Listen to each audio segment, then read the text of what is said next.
wonderful introduction. Friends, don't go by whatever he has mentioned. That he has taken from my resume, which I prepared for my career to progress forward. There is one distinct advantage which I realized today in WebEx sessions. Number one, I am not scared about these young students, and I'm also not scared about the gray-haired professors sitting out there and the bald-headed senior people. I'm only all to myself taking you through this.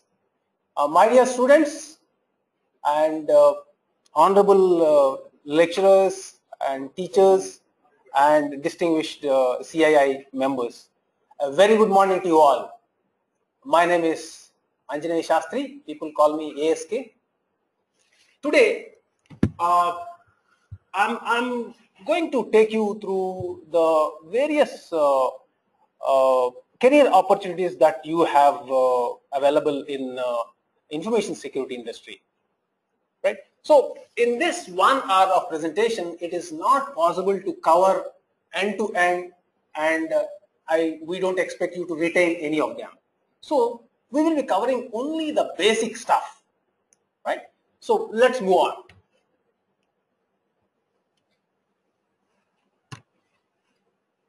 Right? So in this, I will go through I think 3-4 incidents, and to make you get connected to what exactly I'm referring to, and also what is the market requirement for information security professionals, and what are the skill sets that are required, and also there are some industry recognized security certifications which are very helpful even without any experience. If you get armed yourself with this, definitely you will be most preferred employee, prospective employee for any organization. Right. Now, malware means any type of nuisance, any type of software that can create a certain nuisance in your working, in your network, which will really hamper the way an application works, the way a network works. Let's look into some of the known malwares. Right?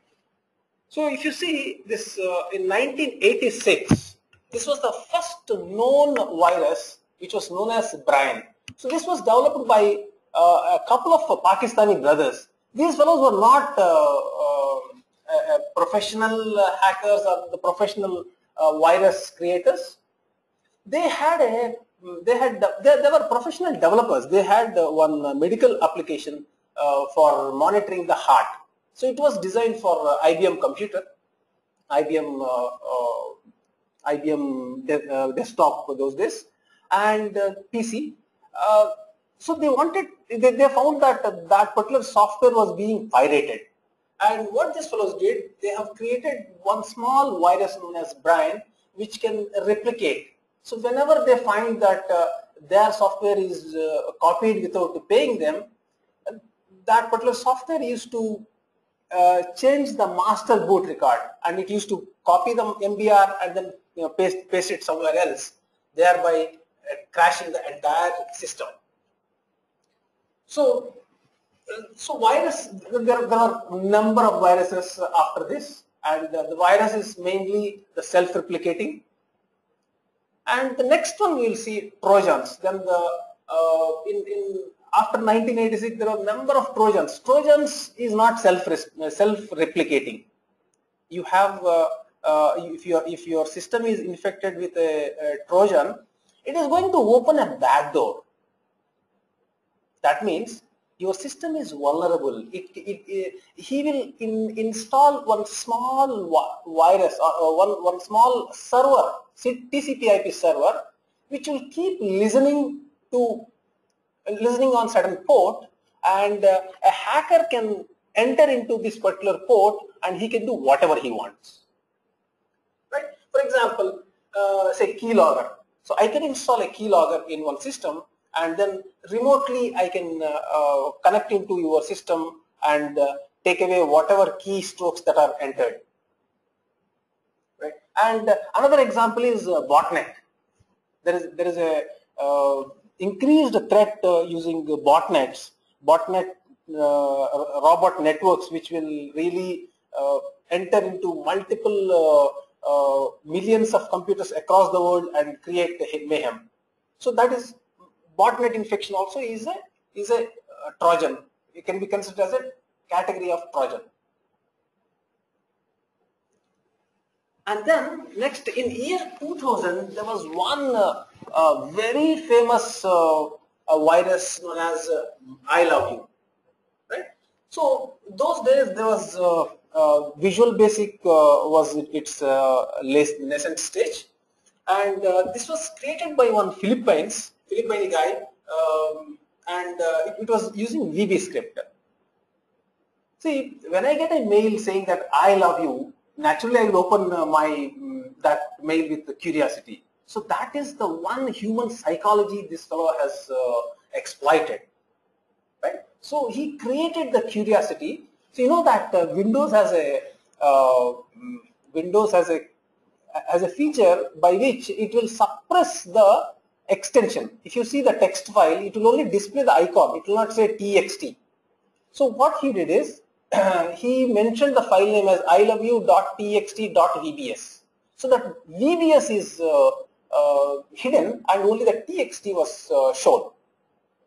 So thereby the innocent user who opened the attachment, immediately it got infected that system, and it started finding out all the files with the photos and then MP3, and then it started replicating itself with all those files. And you know the extent of damage because of this is more than 5 to 6 billion US dollars, and tens of millions of systems, desktops were infected, and more than $15 billion was spent in recovering these systems. So that was the extent of damage because of I Love You. Yeah. And in next, subsequent to that, there was one software known as SQL Slammer. So this was the primary target for SQL Slammer was Microsoft SQL Server. So Microsoft SQL Server had one buffer overflow vulnerability, which Microsoft has identified, and they have released the patch also. But whichever system that was not patched was affected by this SQL Slammer. And you know, because of this, Bank of America's entire ATM network was down for 1 week. Right. Just give me a minute. I'm logging into my system. It got locked. Yeah, I'm there. So, exploitation of Microsoft SQL Server's vulnerability was the main reason for SQL Slammer. And SQL Slammer was a worm which affected the entire network, and it has brought the network very slow. And later that, I mean, this is a similar, My Doom internet worm was similar to the I Love You. Only thing, this was much powerful than I Love You, which created a mayhem in the entire network.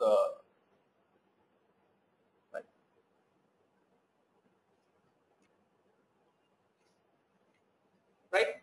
So any of these, we have seen some malwares and some viruses, which we are aware that say somebody deletes your files, somebody changes the master boot record, or and somebody is eating away your bandwidth, you will definitely know, right?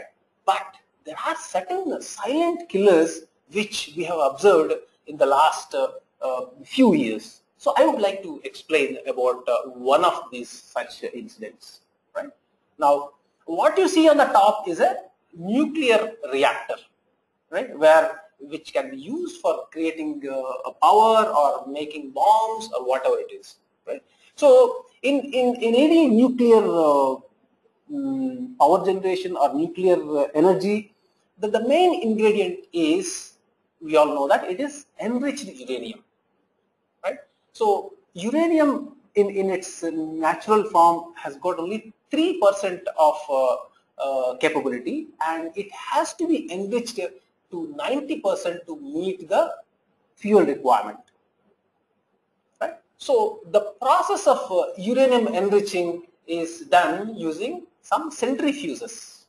You can see on the right hand side below what is a centrifuge. I picked up from Google. It is not my baby. So this process, I mean, they will have hundreds of such centrifuges which will be running on a regular basis to bring out the enriched uranium, right? Now, in year 2009 and 2010, this is the situation. See, what happened is one of the country was having the nuclear ambition, and they have set up this entire nuclear enrichment process. And you know, there is something known as PLCs, programmable logic controls, which are used to control the centrifuges or any process industry you take, any urea, ammonia, or any chemical petroleum industry. These huge process industries which are run on some electronic instrumentation requires some PLCs, programmable logic controls, which in turn will be monitored and then driven by some SCADA systems, supervisory control and data acquisition systems. So let's not go deep into it. So this particular centrifuge was required to be rotating at certain particular RPM for certain duration, and the PLC was given by the Siemens. You know, Siemens is one of the Mitsubishi is the highest market share, and Siemens has 28.7% market share. So these fellows, these PLCs were connected to the disk operating system, Microsoft Windows, right? So somebody has brought in one floppy, and then floppy or the USB, and then entered certain virus into this particular PLC controlling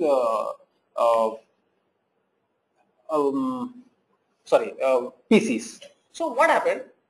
This particular malware was just looking for one particular driver, that PLC driver.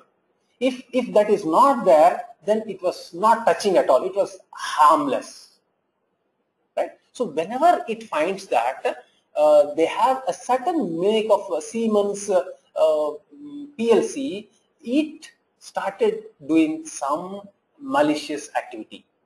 What it does is, it also, since you know that in any process industry, be it controlling a nuclear power station or a NTPC or thermal power station, anything, these are all closed networks, right? They are not connected onto the internet.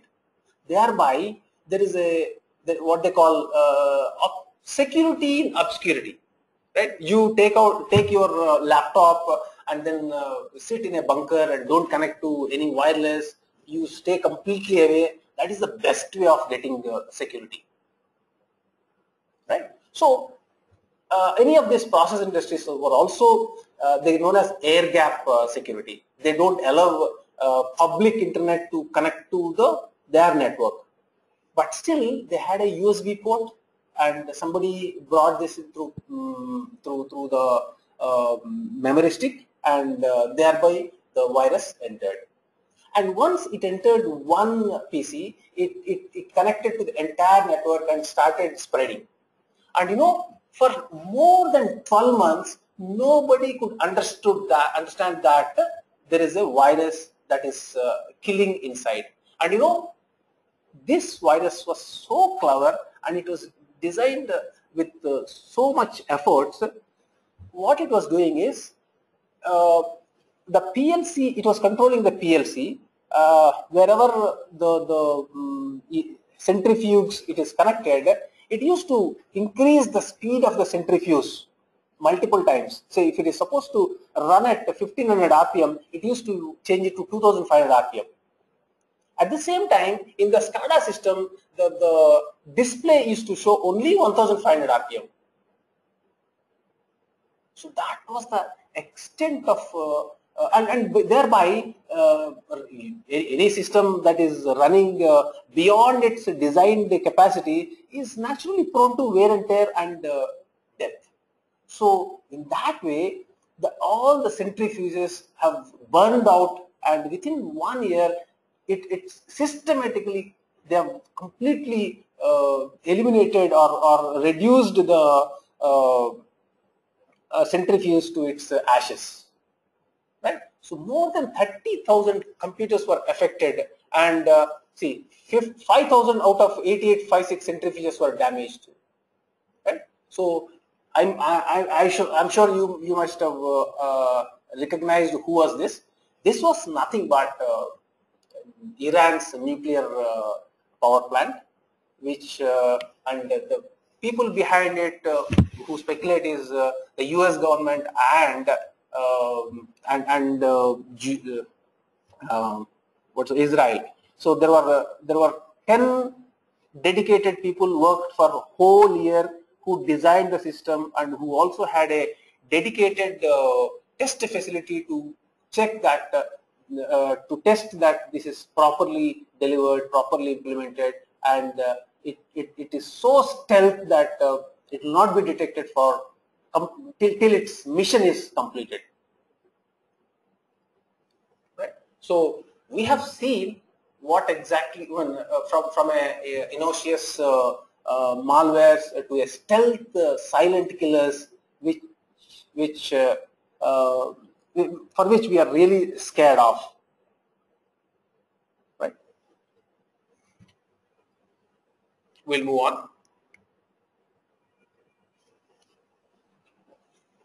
Right. So now we will see what is the current market need for information security professionals. I'll just take a water. Yep. So I have categorized into 5 sectors, 5 very broad categories, and I was going through NASACOM's report. What they say is remote infrastructure management is one thing which is really growing, and it has recorded a 50% compounded aggregate growth, and also information security was proved to be recession proof, right? And you know, late 90s and up to 2005, 2006, there was a huge impetus on development, system development, system testing. That was a very green area. And today, with the type of threat exposures and with the type of hacktivism or hacker community that is available, everybody is scared that it is very important to protect their systems and applications which are already built in. Right? So many of my customers, what they feel important is it is very important to protect the customer's information as well as my intellectual property. Right? So keeping that in mind, I will like to take you through a certain 5 different categories where there are good job opportunities. Okay. Yep. All right. So first, now antivirus management. Now, you know, in olden days, late 90s or late 80s, what is if I install the latest antivirus definition on my laptop or desktop, I'm pretty good. There is nothing to worry about further infection, or I'm confident that my whatever is inside my system is very safe, right? But today, antivirus management, it is not that just you install only the antivirus.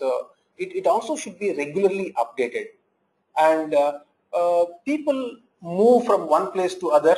Say if I have a laptop, today I'm here, tomorrow I'm in Hyderabad, day after I'm in US. So how do you ensure that the systems are updated on a day-to-day basis, right? So you take any antivirus provider, day to day, every day they release a patch. They release a definitions, antivirus definitions, right? So how do you ensure that if I have an organization with say 100,000 employees and say 100,000 endpoints of the desktops or laptops, how do I ensure that at least 95% of the systems are having the latest antivirus, right? So there is antivirus management in an organization, be it a IT service organization or a bank or a retail industry or a manufacturing unit or a travel agency, anywhere is the most important activity, right? So how do you monitor that how many systems are compliant, and what are you doing on the systems which are non-compliant, which don't have the latest antivirus, right? And whenever you get any new virus, how do you analyze the virus? How do you analyze the logs, and how do you quarantine that particular system, right? And you know, these system, if there is a virus, if there is an antivirus that is installed, it will not allow you to use your system naturally. Suppose I want to do some testing. I want to test some wireless network. Then it requires any of such activities will immediately caught by this antivirus, and it will give an alarm, right? So I should have a policy for Ajay Shastri, don't allow do not scan so and so directly. So like that, how do you do a policy management? Okay? So when I did a research, what I found is Symantec is the largest company which is having market share. Number one is in the commercial space. Number one, your Microsoft antivirus, which is free, which has got more than 50% market share. And the next one, I don't remember. Third one is AVG, and Symantec is having some 8.5%, which is. So why I'm saying is Symantec is any product certifications or the hands-on experience on Symantec is most sought after. Right. So next one is patch management. Okay. So many of the issues would have been solved, or many of say SQL Slammer or recently, you know, Target and then Neiman Marcus Group, they had a virus infection in December 2013, which it is not virus, it is a malware which took away their credit card information. It was all because the systems were not patched online, right? So in many of these IT service sectors, so this is known as a security service patch deployment management, right? This has got a very good openings and requirement. How to test a patch, how to deploy a patch, and how to ensure that these patches are affected in each and every desktop as well as these servers. Right? You know that Microsoft every second Tuesday calls it as a Super Tuesday, where they release the patches, and this patch has to be tested for the compatibility and to be released, right? So if I have to do for 5-10 systems, I can do manually. I can straight away connect to internet and then I can download. For an estate, say for an organization where you have more than 20,000, 30,000 systems, it has to be done centrally, right? So there are various tools. So the one tool is SCCM, which is Microsoft's Microsoft solution, which is very good, which is high in, whose market share is very high. And the second one is LANDisk. Okay, I hope we'll be covering it in the next few minutes. Next is the vulnerability management. Right now, you have antivirus, you have patching, and over and beyond that, are your systems properly protected? Are they properly hardened? Are the patches implemented or not? So that is the vulnerability management activity. Right? So for this also there are tools like Qualys and then McAfee. Qualys is the highest 14.5% market share. Qualys Guard they call it. So it's an appliance.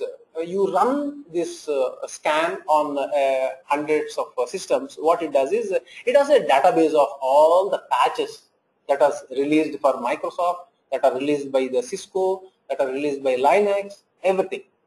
Right? So it validates the system's patches with the database. So wherever it is missing, it will give out a report. Right? So whenever I run a vulnerability management report, vulnerability assessment report, it gives just 500 to 600 pages of report, and it requires somebody to validate, and then it can be warnings, it can be the severity can be major, minor. So it requires a lot of efforts. That is also a very good area. Yep. Next is network services. Network services, there can be network monitoring, change management, firewalls, router support. See, if you take any organization, say a small bank also will have at least 10 different types of firewalls and then routers and switches, right? So somebody has to look into or configure these firewall rules. Somebody has to check these switch configurations and certify that yes, these are good, right? So network services is a very good area, and if you want to get into that, CCNA is the best starting point. So CCNA, Cisco Certified Network Associate, these don't require any experience. So any fresher also can walk in and get certified. Yep, it requires some 3-4 months of learning the basics of IP networking, LAN, WAN, all those things. Yeah. The next one is managed security services. So if you see in the olden days, all the IT services used to be run on time and material basis. That means customer will ask you, I need a firewall expert, I need a network security expert. So it used to be, well, we used to provide a person who is to be billed for say $30 per hour or $50 per hour, right? Whereas today it is all managed security services. Customer will say, I have a data center which is having some 1,000 Unix boxes and 500 Wintel systems, and the entire activity is yours. So there can be a user support, there can be some change requests, right? So how do you manage? I mean these are all driven by service level agreements. So any service request, or we call it in ticket. So any ticket that comes based on the criticality, you have to address within 1 hour or 4 hours or 6 hours, and you'll be paid based on your response, right? So in this, the best thing to have certification is ITIL V3. Okay, ITIL V3 is again, it doesn't require any experience, right? Yep. We'll move on to the next one. We'll come back to this little later. I think I have given a overdose of the previous slide. We'll move on. We'll come to the right. I hope you are aware of a country known as Estonia, Republic of Estonia, which is northern of Europe, and it has a border with shares border with Russia. It has got its area is around 45,000 square kilometers. It is so if you want to compare, it will be little smaller than our Kerala state. Right? It's a small state. It's an independent republic. This one, and Estonia was earlier part of Russia, and it got separated from Russia, and still around 26% of population are Russians. So many people speak Russian, and Estonia is a very highly developed country, and that will show that 97% of the bank transactions happens online,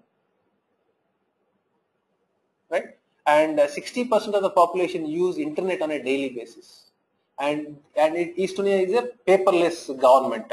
It's a very clean paperless.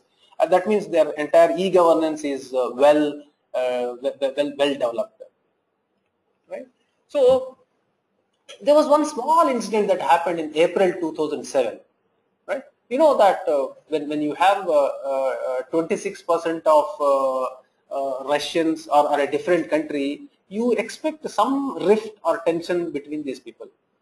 And what Estonian government did is, there was one bronze statue in the heart of the city, which they thought this is not a good place. Let us move this to some military cemetery, and that has created some rift, and then the civil unrest also started happening. And the Estonian government was able to control the civil operation or the civil disturbances, but the attack on the cyber and distributed of denial services was really one thing which they could not do anything, right? And from 27th April onwards, 18th May, there were you see these incidents, like from by 27th of April, entire Estonian government websites were shut down due to traffic. Many of the websites were defaced, and also denial of services. Denial of service is one thing. Suppose you want to access yahoo.com, and if say yahoo.com may be designed for accessing say 10,000 or 20,000 simultaneous connections. Say if it is designed for accepting 20,000 connections, and if you get 2 lakh connections at a time, then Yahoo will definitely go flat. Right? The system will become crazy and it will stop working. The same thing happened here. That is known as distributed denial of services. Right? And as a reactive measure, Estonia started blocking all that traffic that comes from .ru, that means .Russia. Right? So these are so sophisticated attacks. No one in the world has seen such a sophistication. Right? So millions of botnets, right? Millions of botnet started sending these traffic, and their electricity was affected, their banks were affected completely for more than 23 days. The entire network was down. Right? So and post that attack, post that attack, they were able to build a very good cyber capability, and they also have created a CERT, that is Computer Emergency Response Team, and from October 31st onwards, they're fully operational. Now, friends, why I am giving this particular scenario is, now every country has a cyber force, right? I mean, like the way we have army, air force, and military. US gives equal importance to cyber warfare. Right? You have South Korea, you have China. You take any country, they do have a cyber force, and you know how much we are spending on the defense services, and definitely with the growing e-commerce, electronic, and then connected network, connected world, I don't see we are going to be anything less. Definitely in India also, the government expenditure in protecting these networks and the government systems will increase. Right? Now, how to prepare for a cyber warfare? One thing I missed to tell, Estonia is such a sophisticated country. You know, everybody, any guy, software, I mean, any person will be aware of Skype. You know, Skype was developed by and in Estonia. Right? So even people with such a sophisticated technology advancement, they were not able to face the onslaught of such a massive cyber warfare. Right? So how do we prepare? Right? So at least we should know that we are getting attacked, and what are the basic things we should do. Right? So what are the various skills that are required to become a cyber security personnel? Yeah. So number one is understanding the basics of network, which is CCNA routing and networking, and next is CEH, right? So certified ethical hacker. Certified ethical hacker is given by EC. There's a I think European Council is the one which provides. It's I think 5 days of course, which will cost you around 30,000 rupees. They will take you through the complete vulnerability point of view, how you can bring any system down. Right? So there are two things. No, I mean there is a white hat and then black hat. So black hat is the guy who does it for some malicious intent to get some money or to extract something, whereas these CEH guys will be ethical hackers. They will only find out what all the vulnerabilities in the system. Right? And then we do have, next is LPT. This is licensed penetration test. This is the next level. You know, if you are a LPT, then getting a visa or a work permit in the US or UK will be easier, right? Because you will be seen as one of the expert, which is a rare skill or niche skill. And there are various cyber security courses offered online, even Hyderabad also I have seen. So these things will help you to prepare for any emergency, like say for example, like Estonia case. At least if something happens, I should have a procedure in place. How do I go for a backup? How do I face such incidents? Right? And next one is Certified Information Security Manager. That is also by ISACA. Is a good course which will help you to understand how to prepare for cyber security.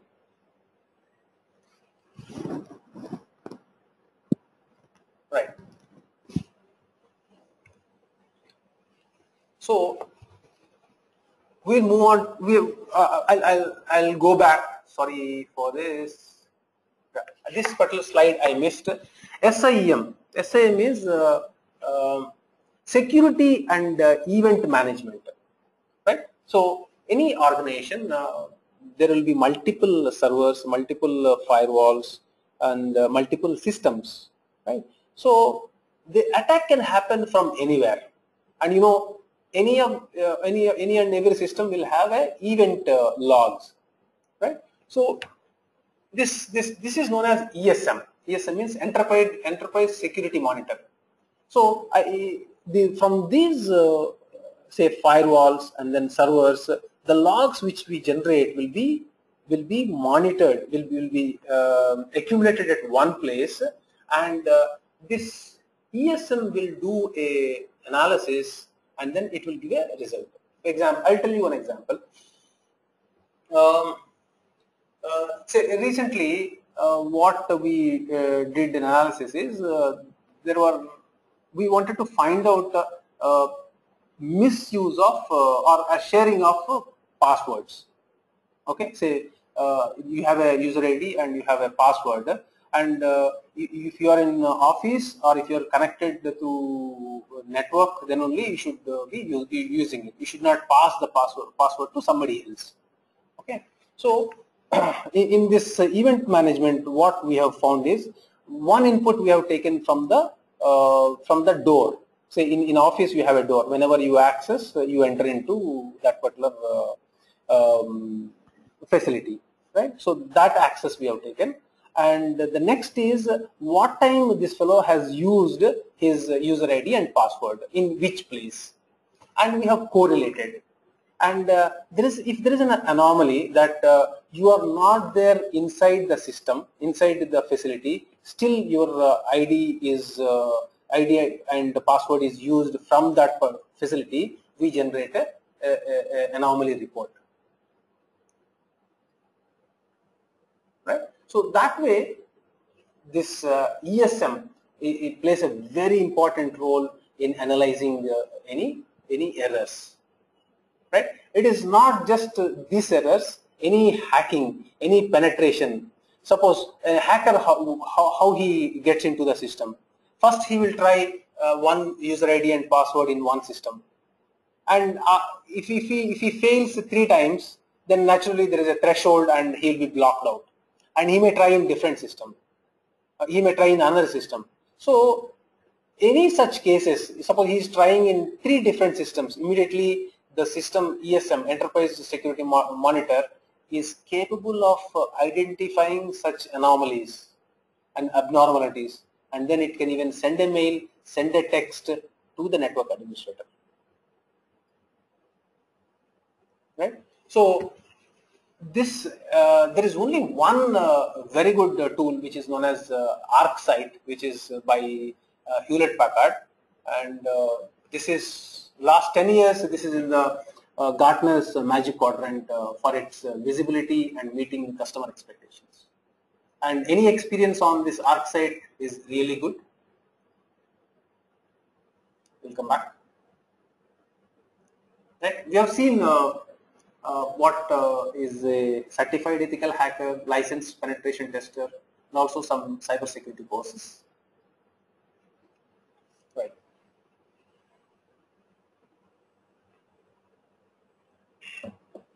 Now, legal and regulatory compliance, right?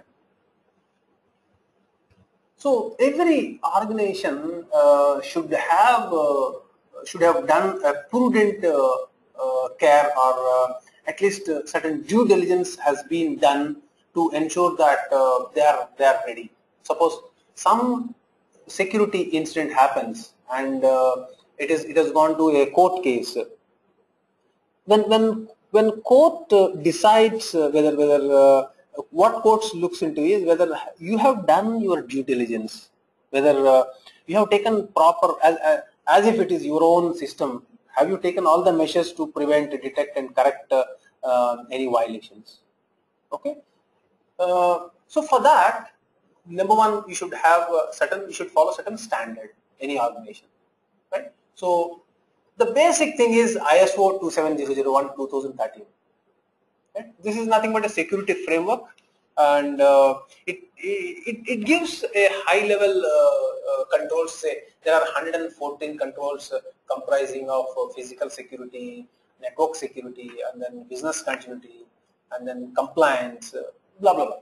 There are so many, right? There are 11 domains, right? So any organization, be it Wipro or Infosys, what they do is they will check what all these out of 114 controls, which are all applicable to them, and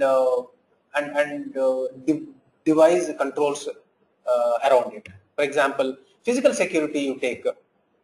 I will say that reasonable controls are in place to ensure that only the authorized people are allowed into the environment. Right? So based on that, I will have my activities that I place security guards at the perimeter. I ensure that everybody's card is access card is checked, the visitors are properly monitored. Like that, so ISO 27001 knowledge is really helpful, and there are various agencies which provide this certification. It has got a couple of things. One is implementation and the lead assessor. Right? So as an implementer, you will know what exactly required to implement, how to do a risk assessment, and how to select the controls, how to implement, and what sort of support you get from management, what is governance. All those things will be taught in the implementer. Okay. And lead assessor is once you know the system and how you will go and assess these systems is the lead assessor. Okay. Next is PCI DSS. If the organization is handling any credit card data, definitely PCI is important, payment card industry, data security certification. See, there are many customers or people say that I just view the data, I don't store it, I don't process it, I don't even transmit it. Even if you view the card information, that is sufficient. You have to, entire system should go for a PCI compliance, right? So this is a very straightforward requirements. PCI DSS is developed by MasterCard, Visa, Amex, and Discover and JCB. So there are more than 150 requirements, 150 controls, and very easy to understand and very easy to implement as well. So the freshers who are interested to improve their resume, then best is go for PCI DSS. You can do a self study, or there are a number of webinars and training sessions available on YouTube. Next, HIPAA or HIPAA and HITECH we call it. That is the Health Information Portability and Accountability Act. This is primarily United States specific certification, which is say this is applicable for hospitals. It is applicable for the payment processors and also health plans, they call it. Health plans means say insurance companies who provide various health plans. No. See, whenever we are handling the health information, that is in electronic format, not in this is not applicable for the paper records. Okay, so there we have to protect the confidentiality of that information, right? So how do you protect it? You should have proper controls in place, right? So there are various reasons why the citizens, US citizens, health information should not be divulged to others. So that fellow may be denied employment, he may be denied insurance. Many things can go wrong, right? And today, health, this HIPAA requirements everywhere in the world, health data is considered as a very confidential information. Right. In India, yet to come. Right. So you can definitely, people who are interested in information security can look into the HIPAA requirement. The next one is SSA 16 or ISA 3402. It's a SOX compliance for service organization. And at the end, if somebody has a question, we can definitely look into it. Yep. Next, we are moving on to data privacy. Okay. So data privacy is one very upcoming and new career path. Here, I mean, in India or in as number of openings are less, but this is tomorrow it may really increase the need for this. Like the way information security has established. If you look into 10 years back, there was no CISO or there was no information security organization as it is. So data privacy as it is, some of the UK governments are asking for a data privacy officer, and even some other countries which have followed the European approach are also asking for that. Yeah. So we'll see what exactly is it. Okay. In January 1933, you know, Nazis stopped the Germans from shopping in Jewish shops, and then in 1935 they have enacted one law known as Nuremberg Law, which prohibits marriage between Jews and non-Jews. And then 37 they were banned from teaching, accountant, dentist, etc. And then 39 they lost the rights as a tenants, and they were asked to move into Jewish houses.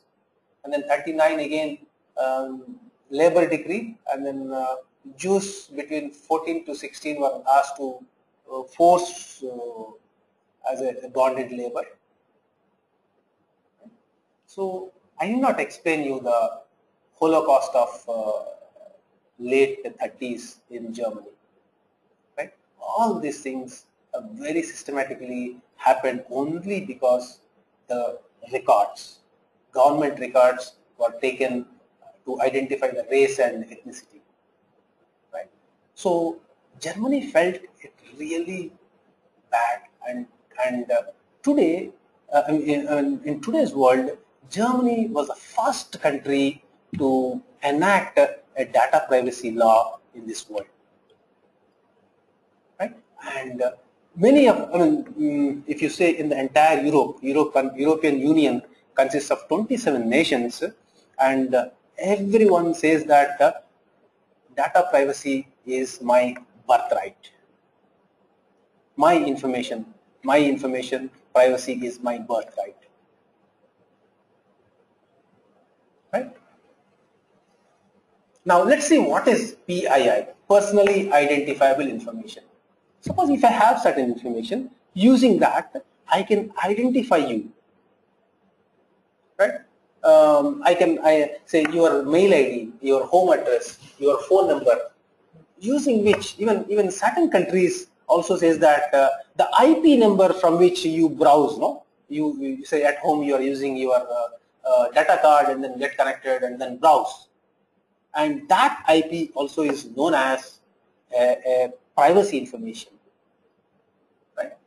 And today we are all blessed with say smartphones, right? So any smartphone has a capability of identifying your location, right? So pinpoint, I can tell today Anjaneya Shastri is in CII Professor C.K. Prahlad Center in Chennai. Okay, based on my location, you're able to pinpoint, right? So Google is collecting this information, and there is huge market potential to see. This location will help Say I'm in the heart of the city and I'm trying to find out where do I get Parker pens. Where do I get Schaefer pens? Immediately based on the location, say it is next line, it is available. So that sort of information this can give you. At the same time, this can be misutilized. Right? Social security numbers, contact information, government issued identification. You take our passport number. Okay, Indian passport number. Suppose if I have your passport number, I will simply go and give a complaint saying that this passport is lost, please block it. And you know, Government of India, Passport Center, they won't even verify whether that is right or wrong. Whether the person who is informing is a genuine person or not. They don't validate, they will simply block it. Right? Next, medical record information, your bank account numbers. These are all PIIs. Right? So now India, we are yet to reach there, and you go to any hospital and ask for anybody's information or any test reports, medical test reports, you get it easily. I mean, the staff is not sensitized and we are not there. But the day will come, definitely this will be, the protection of this will be important and the law is going to come. Right? So impact assessment, privacy impact assessment you may have to do. You should know how to do a privacy impact assessment, what all data elements each organization is accessing. Yeah, this is a comparison between PI and sensitive PI, right? So this, if you see on the left side, even the marital status and whether you are married, single, divorced, those things are really personal. You're not supposed to ask someone.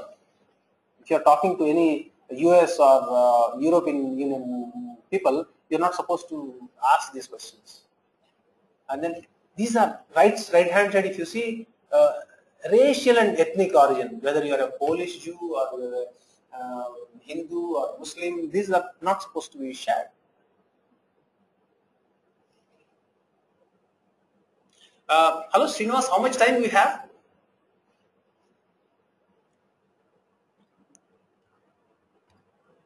Hello?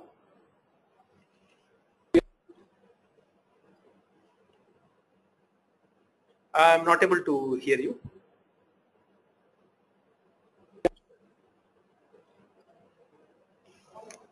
We have about half an hour more for the presentation, and after that we'll take questions from the colleges. Okay.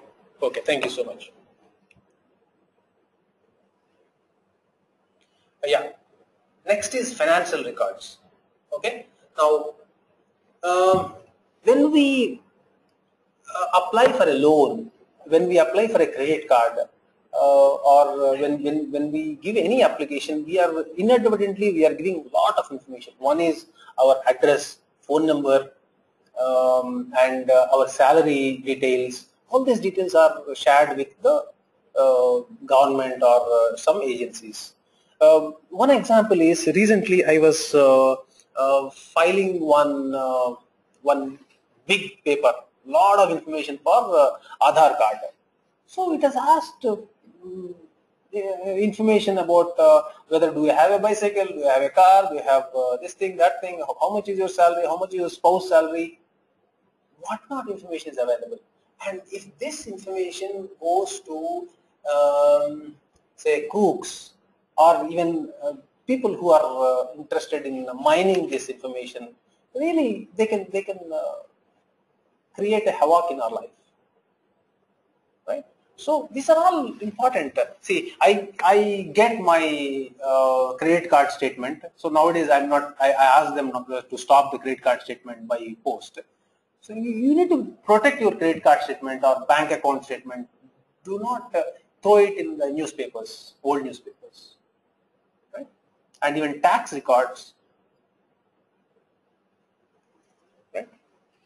And if you see, US is very particular about the financial records, and then Japan and Switzerland also have. Switzerland I need not explain you.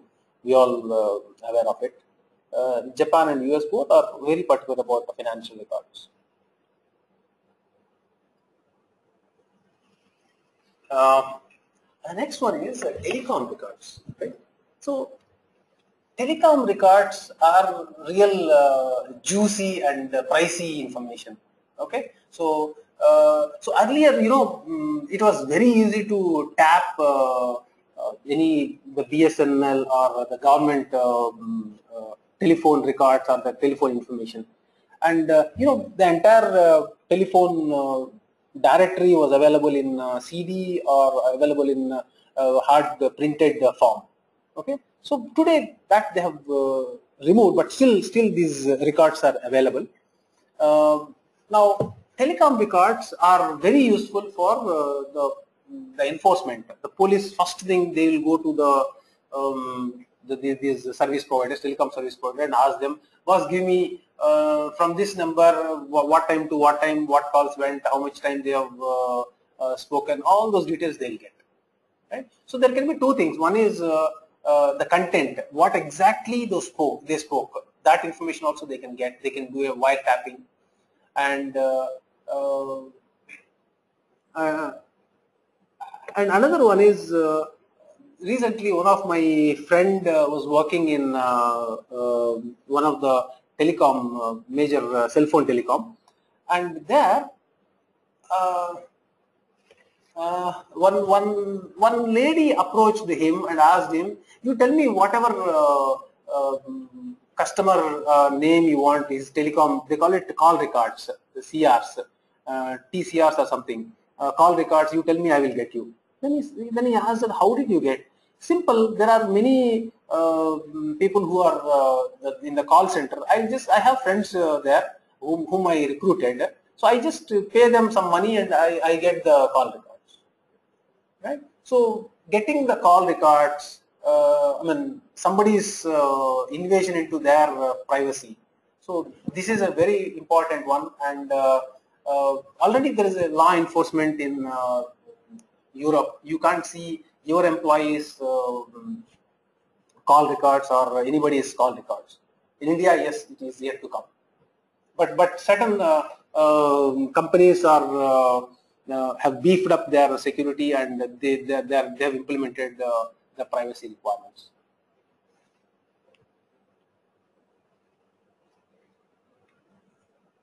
Right?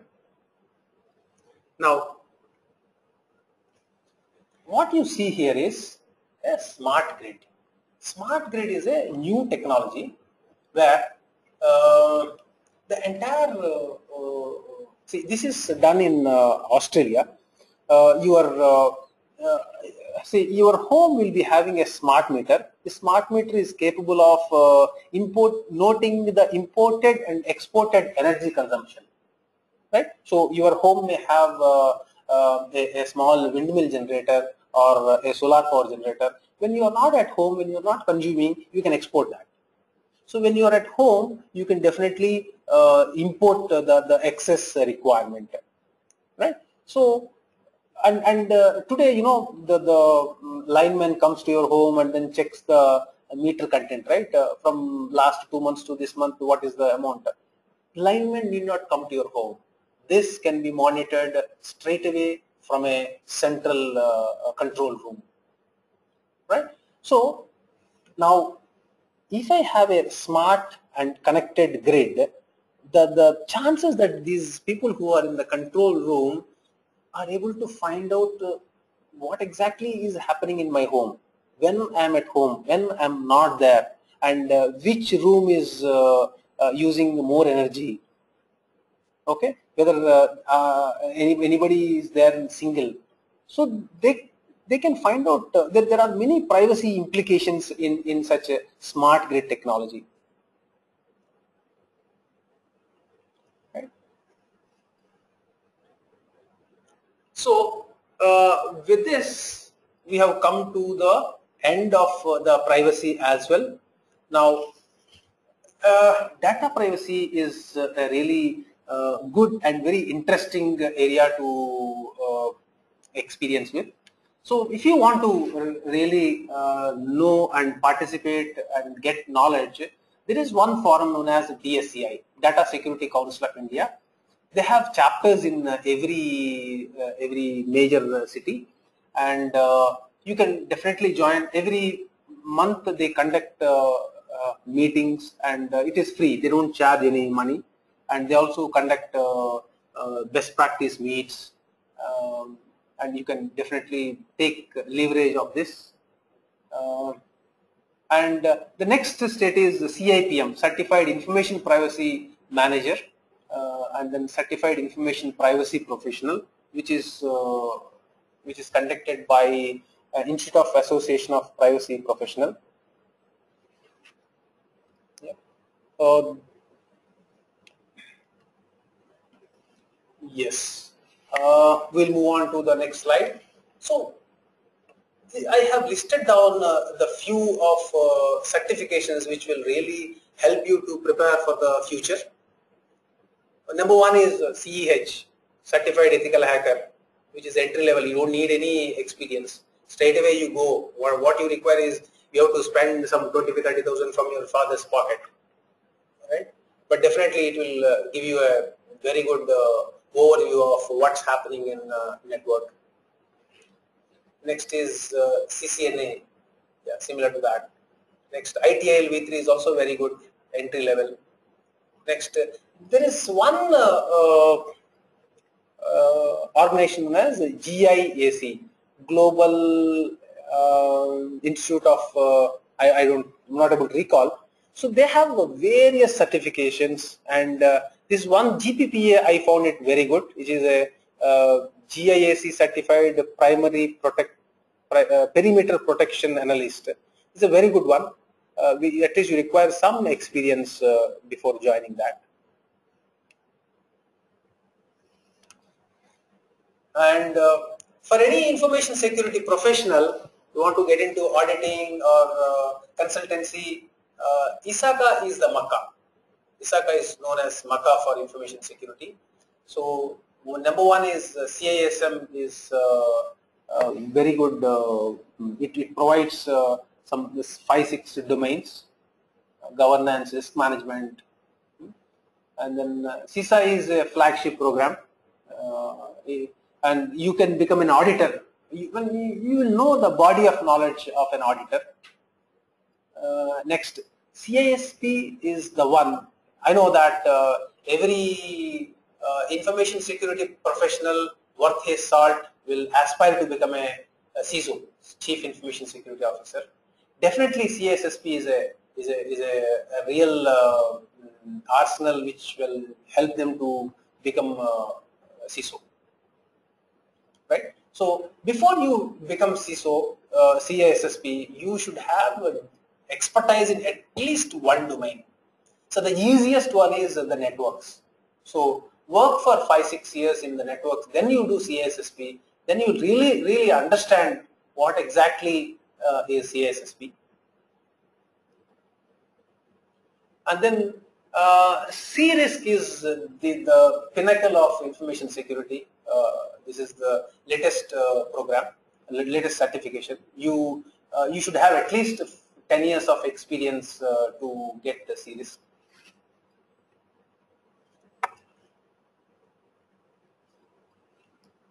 Right? Okay. I think I have presented you with what are the expertise that is required in networks, and what are the certifications. One second, I'll just go through. Yeah. So we have gone through the various malwares which we are aware, and the new malwares like Stuxnet is known as Stuxnet, which is a silent killer, and designed by professionals and designed to designed for a specific purpose to ensure that a complete program of a nation was brought to its knees. And next, we have seen that what are the various information carrier paths, like how to protect the perimeter, and then managing the assets by antivirus and then network protections, and also how to protect the estate, right? And we have seen how a very advanced country like Estonia was brought down for 20 days because of some disturbance, because of some country's grievance, right? And the cyber security, what exactly is required for cyber security, the basics of ethical hacking and then penetration testing is required. We also seen an auditor, what are the basic things that require an auditor, knowledge in ISMS or ISO 27001, and then PCI DSS, HIPAA are really sought after. And then we have seen data privacy, what are the various ways, or what exactly is data privacy, and how Germany realized the importance of the personally identifiable information like ethnic and race data. And then we have seen what are the financial records, which are the importance of financial records and protecting them. And next, we also seen personally identifiable information versus sensitive personally identifiable information, and then telecom records, the calls you have made, or and the call records, importance of it, and the smart grids, which are really growing. So many things we have gone through in just 1 hour, and definitely you will be, I don't know, maybe scratching your head, right? Now, all these things are fine, but you have lot of knowledge, lot of experience. Unless you express it properly to your customer or to your prospective employee, you will not be able to sell yourself, right? For that, you require certain soft skills. Now, I will share one slide which will explain you what is that soft skill. Right? Can you see here? There is something known as Toastmasters International, right? So this is the slide which I am sharing with you, which is internal to us. We have set up a club known as the Toastmasters Club. Week on week we conduct, every Wednesday or Thursday we conduct this session, and people will have the opportunity to come and stand on the stage and give prepared speeches, and speak extempore speeches, and also get their speeches evaluated by their fellow Toastmasters. And this really helped me, and today if I am here and happily standing before you or sitting before the computer and sharing this session only because of this Toastmasters. So definitely this will help you to become a great leader as well as a great communicator, and you will know how to organize effective meetings as well.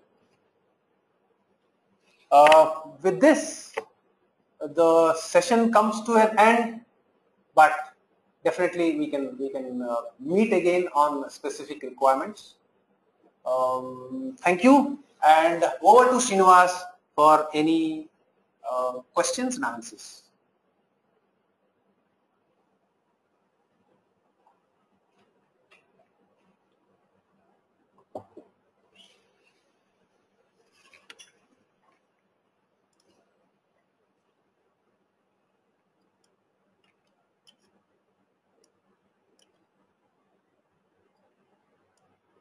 Okay.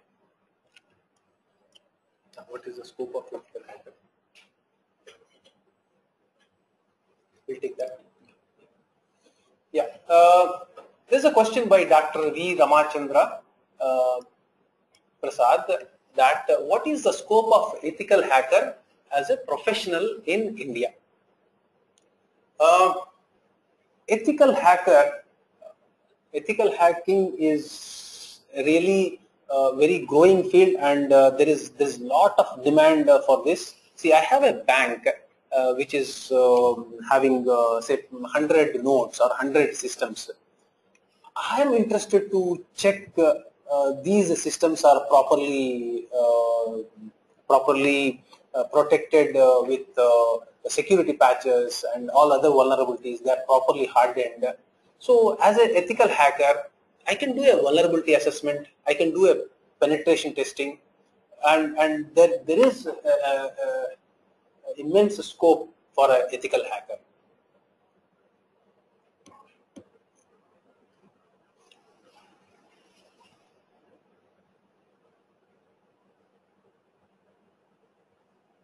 Thank you, sir. Any more information?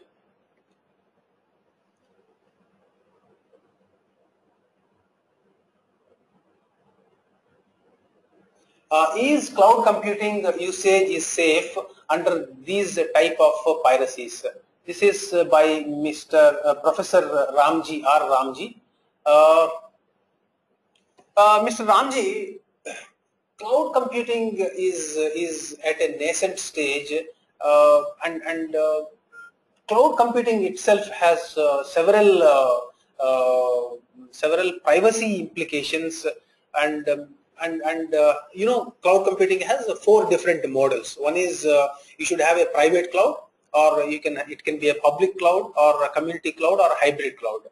So wherever there is a data privacy requirement, you definitely go for a private cloud.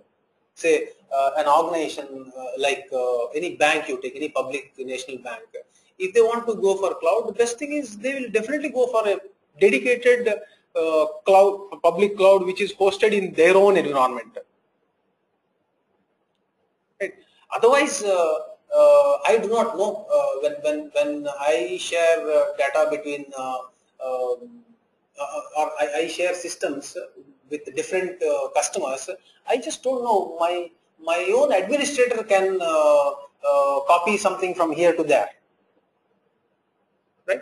In a typical cloud environment, the way it happens is the cloud service provider will have one system, one huge system, which they will slice and dice into multiple systems. Say I have one Blade server. I will have in that I will configure 100 Windows 7 systems. Say 10 Solaris systems. Like that I can configure. Right. So out of this 100 Windows 7, I can give 10 to bank A and 10 to bank B, and still there is one person who is doing the centralized management, the administrator of this. So there is a chance that insider can really do some harm.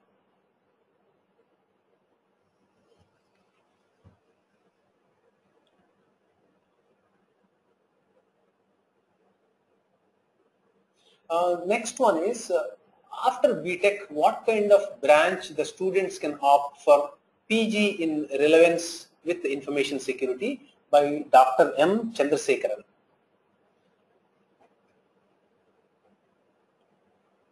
All right, what kind of branch?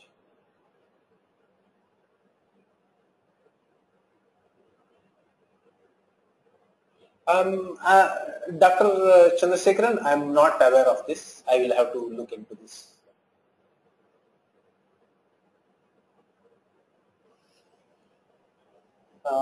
Next, is there any government agency which recruit professionals to inspect data communication of people with suspicious data exchange?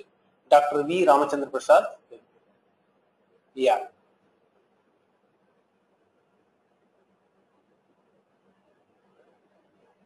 Okay, so see, India, we are setting up computer CERT team, so Computer Emergency and Response Team. DSCI, Data Security Council of India, is the premier body which is interfacing with the industry as well as with the government in formulating the rules, right? And they're also playing a very important role in bringing out IT Act 2008. they are contributing to the loss concerning data privacy.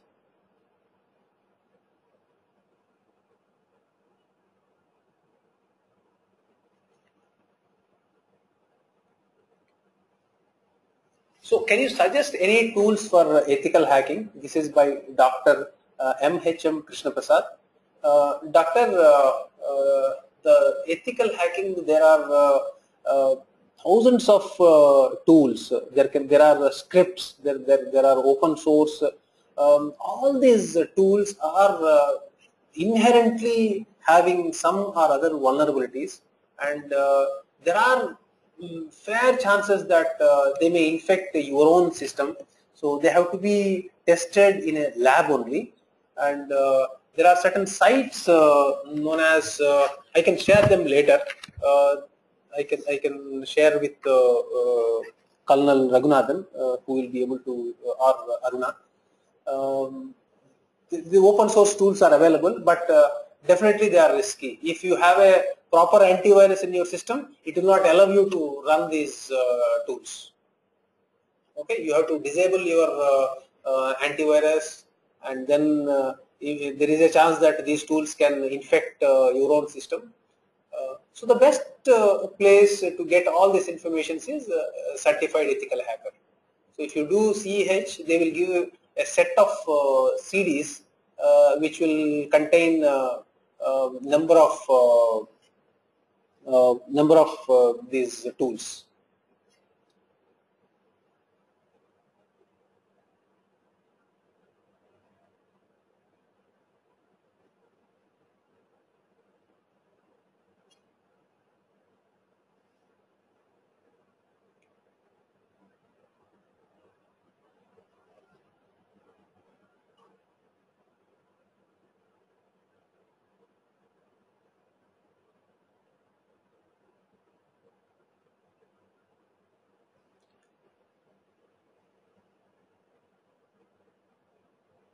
Yes, ladies and gentlemen.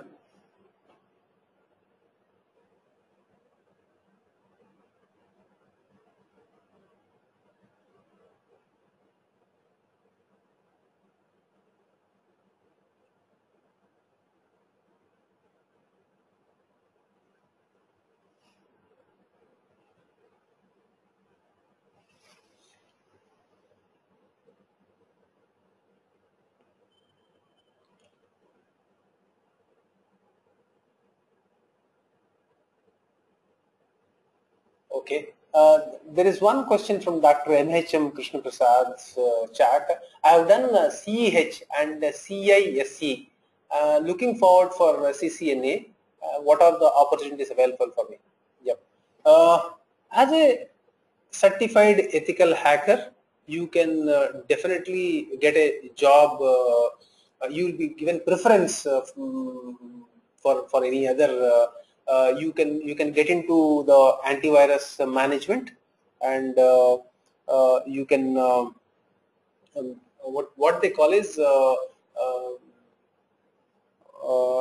technology infrastructure services or security monitoring services. You can get a job in security monitoring, and with CCNA definitely you can progress into a firewall administrator and firewall expert, firewall security expert, and then ultimately, if you see all these security professionals, CASOs, they all started. I mean, the transition was from a desktop security engineer, and slowly we got networked. Then we got a firewall, and then firewall expertise was required. Firewall rules, firewall configuration engineer, and then with multiple VANs and information security in place, the role of CISO has come.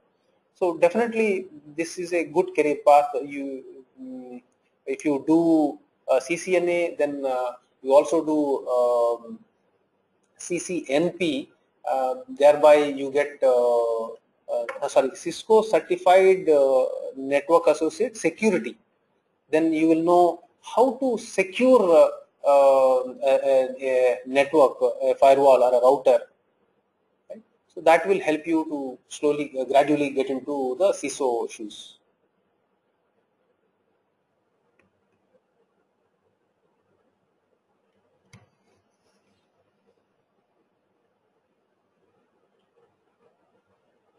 Are there any type of platform dependent or independent malwares?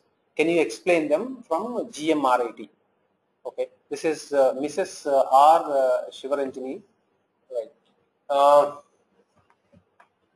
If I give the number of malwares that are in the jungle, they call it, on the market, there are millions of them, and every minute there are so many that are getting dumped into the jungle. There is no count, and most of the malwares I am aware are only platform dependent only. I don't see any of them are platform independent. They are majority of them are Microsoft platform, and people think that these Mac or Linux, there are no vulnerabilities. It is not true, because of the easy availability of scripting, and then creation of macros, and it is very easy in and you know 90% of the systems have Microsoft. So otherwise every platform is equally vulnerable and affected. And today mobile based viruses also are rampant, and it is only Apple has a very strong architecture. If you say, they call it as a sandboxing architecture, sandboxed architecture. One application cannot talk to another application, right? So you see, if you have an iPhone, you will really find it difficult to copy something, or you have to go through iTunes only, and you have to log in with your Apple ID, right? So to conclude, there are n number of malwares which are more platform dependent only.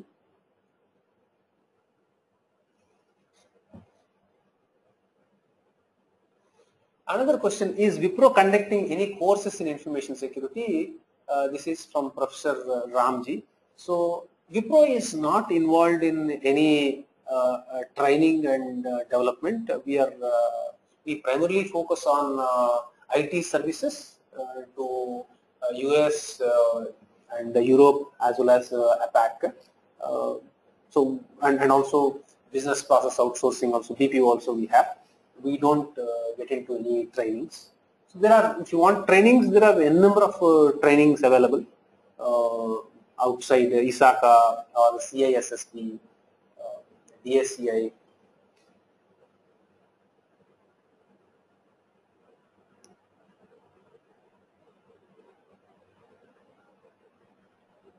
What is the difference between MSITP and CCNA or NS? This is by Mr. M. Balaji. I have no answer for this.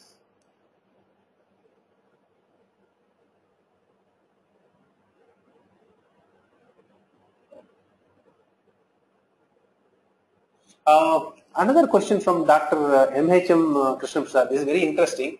It says most of the things that they teach in CH are already patched. How can we practice them? And since they are already patched, how can they help us? Right, very good question. You get into any production environment and then exercise your skills. Definitely, you will find several vulnerabilities. We talked about the various tools for patching, right? It is the SCCM and then LANDesk. And you know what is the effectiveness of these systems, right? It's maximum 70 to 80%. And when you do a vulnerability assessment using your CEH skills, definitely you will add value, right? You will find several vulnerabilities. See, these vulnerabilities keep cropping up day in and day out. Right? So the lab environment which you are testing maybe patched, but not in the production environment. You will definitely find a value add to the organization where you are doing this testing.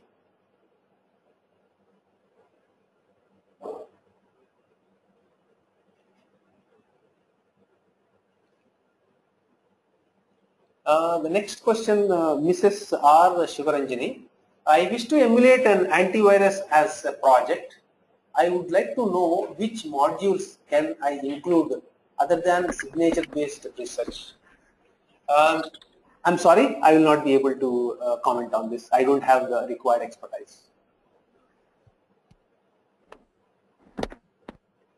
So this is Srinivas. Hi, Srinivas.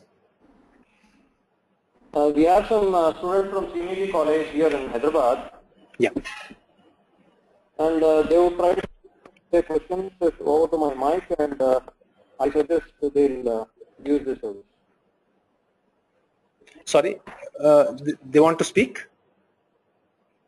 Yes, sir. They have a few questions. Yeah, please. Which they will try to read it out to you, and I hope you'll be okay with it. Yeah. Yes, please.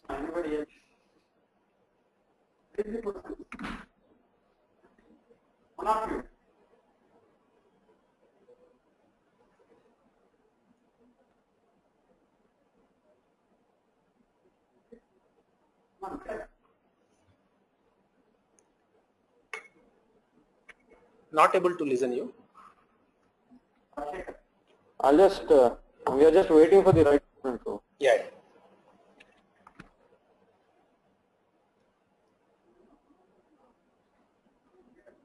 From your side? You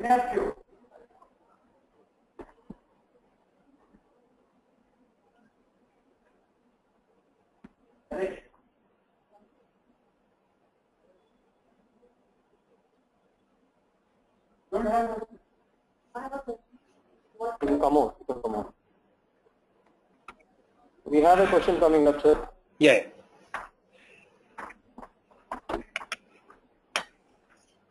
Good afternoon, sir. Hi, good afternoon. I have a question. What can freshers expect from backgrounds such as ID and CSC in information security? Your question is, what does the industry expect IT and computer science graduate to enter into information security, right? Yes, sir. Oh, okay, good. Yep. The first thing which required for information security is at least some level of experience. See, the computer science graduate will have some knowledge on the various development and then operating systems and compilers, whatnot, right? Whereas information security field, if you want to get into say cyber security or incident analysis, security incident analysis, or you want to get into auditing, or you want to get into say security monitoring or security services, you don't need to do anything extra. What you require is a CCNA, Certified Cisco Networking Associate, and CEH, and also ITIL V3. If you have these three with you, then the first few years you will be recruited as a campus recruitee, and then after that 3 years you have to know these hands-on. Right from the day one, you can't get into auditing, you can't get into the vulnerability assessments, all this stuff. You have to, you should have little hands-on experience for 3 to 4 years, and then you can get into the actual information security, right? So to answer you, best to do CCNA and ITIL and CEH. That will really help you.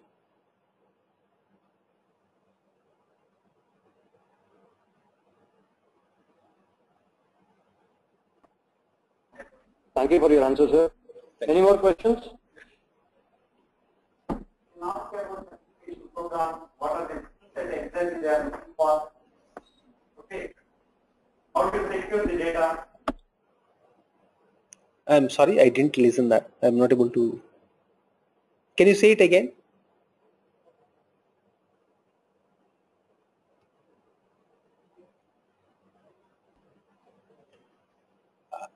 So we have one more question from Trinity College.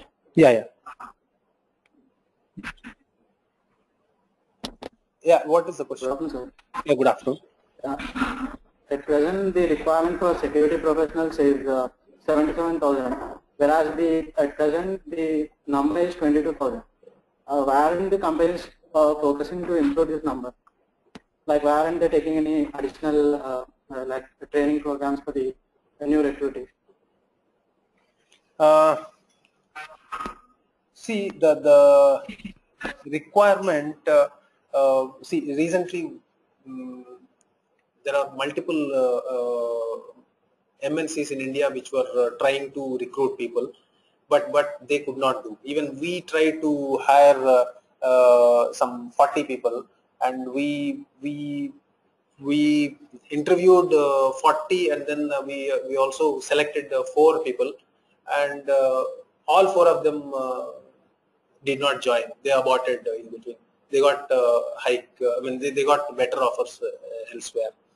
Right. Now, this is a very specialized domain, and the 77,000 jobs, I'm not sure, but there are plenty of jobs, primarily at the level like the monitoring, and then networking, network security, and that level we do have a lot of openings. Whereas in audits, assurance, there the number of vacancies are less, but highly paying. Right? Then they are most sought after, and niche skills, and the salary is only you only bargain the salary. Right? There is no set salary for that.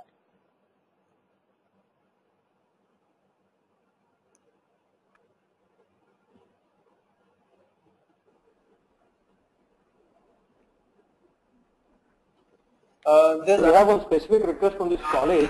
Yeah. Wherein they are requesting you to elaborate a little bit on the skills required by these freshers in securing jobs in this domain. Okay. So the students are from IT and computer science, right? What is their background? No, sir. CSE and IT. CSE and IT. CSE and Information Technology. Information technology. Okay, fine. Good question. See, I again reiterate that you need to have a CCNA, and you should also have CEH and ITIL-V3. If you have these 3, it is easy to get into any IT organization. And IT organization, I told you, first they will take you only at infrastructure support, remote infrastructure support. Right? So there is information security domain as it is will be at the rim, and you won't be taken for auditing or any assurance activities. Right? And over and above that, if you should also have speaking skills, presentation skills. If you have that with CCNA, CEH, and ITIL-V3 with a competent communication in hand, definitely you will go places. Yeah. Organize seminars, organize say internal team meetings. See, in your own college, you collect such questions and then call people from industry, and then ask questions, debate, and that's one way you will demonstrate. I mean, it will be easy for you to get into any organization through campus. right? So for freshers in information security, it is only at technology infrastructure support side. Okay, information security you cannot straight away join.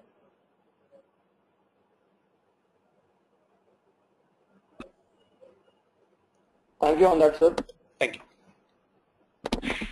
There's one question by Sri YVR Naga Pavan. What are the various genuine open source firewalls? I'm sorry, I will not be able to comment on this. There is another question from Ajay from MREC. Real-time examples for Stuxnet worm. So how it is spreaded? Ajay, this Stuxnet is one example, and this is say if you take that MyDoom virus which I explained in the beginning as AK-56 or AK-47, which can spit hundreds of bullets in a minute. The Stuxnet is a guided missile. Okay, it's a guided missile. You give a target, you define the target, it will go and hit the target. Exactly, they have done this, right? So they understood that Iran had such a program, and they have that so and so PLCs, the Siemens PLCs which are used, and they have programmed exactly to suit that particular PLC, and they eliminated it, right? So it is possible to do such harm. Just be aware of that, and the spread just happened through one USB port, and then it spread from the network. And this is available in internet, and you can freely go through and get more knowledge on that.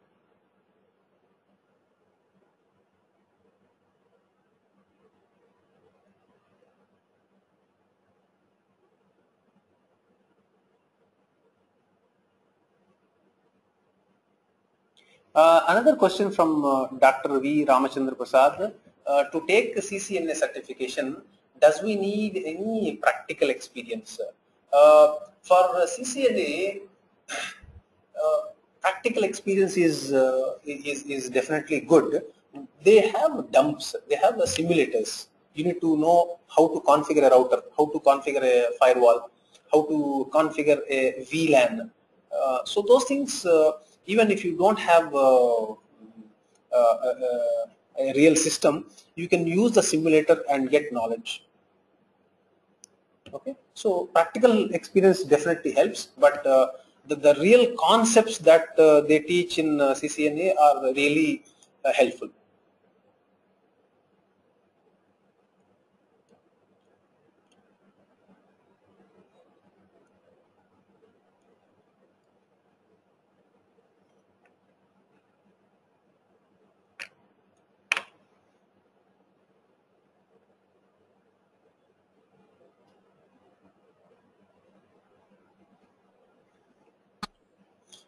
Next question, Dr. M. Balaji. Sir, are we done with it? Yeah, I will last question. Which company offers jobs in ethical hacking? I tell you, there is a company known as SISA, and then SISA, and then Palladian Networks, and also Control Case. So primarily, any PCI DSS certification company requires people who can do a vulnerability assessment. Right? So definitely, these companies will require your expertise, ethical hacking. Yeah, yes, Srinivas, we are done with the questions as of now. Sir, if you are done with the questions, may I proceed with the instructions for the next webinar? With your permission. Yeah, please go ahead. I'm done. Thank you all for participating in this webinar. However, we do have 2 more webinars coming up this month. It is on 30th of July and 1st of August. One is by the 30th webinar is by Deloitte HR. It's on a HR topic about students and their skills. And on the 1st of this coming August, we have a session on cloud computing and cloud management by Microsoft, Hyderabad. All the ticket colleges kindly contact their respective coordinators, even in CII. And thank you very much for participating in this session. Any assistance and regarding these webinars to be hosted from your college, kindly contact your ticket coordinators. Thank you.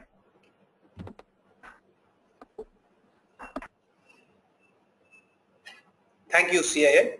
Thank you, Srinivas and Colonel Raghunath and Aruna for giving this opportunity. And any one of you need any help, you can definitely, I'll be happy to mentor you. I have my mail ID and you can contact me anytime. Thank you so much.